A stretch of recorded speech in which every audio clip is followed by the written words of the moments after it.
Salam, xoş gördük. Yenə mən jurnalist Rahid Muxtar. Deməli, bu soyuqlar başlayandan sonra əsas gündəmdə olan məsələ Azəristili ilə bağlı məsələdir. Söhbət nədən gedir? Bəzi binalarda, bəzi deyəndə əslində bir çox binalarda borclu şəxslər olduğuna görə Azəristili Təchizat, yəni Ataplena qurumu bütün binanın istiliyini kəsir və qonşuları bir-birindən üz-üzə qoyur ki, bəs bunu qonşunun borcuna görə kəsmişik.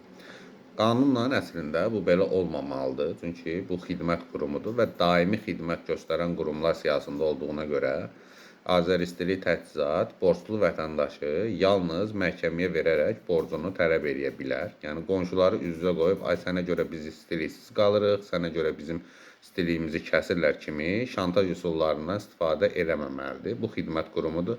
Hətta bir binada hamının borcu var, bir nəfərin borcu yoxdur. O bir nəfər o istilikdən istifadə etməlidir, digərləri də etməlidir əslində. Yəni bu dayanmayan xidmətdir.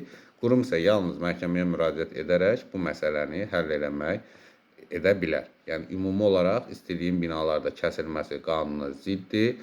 Borclu şəxsə görə digər qonşuların, digər mənzillərin istilik təminatının dayanması qanunsuz addımdır. Yəni bu cür hallar varsa, siz özünüz də Azəristili Təchizatı məhkəməyə verə bilərsiniz. Çünki qanun bunu tənzimləyir. Bu qanunla tənzimlənən məsələdir. Kanala abunə olmağı unutmayın.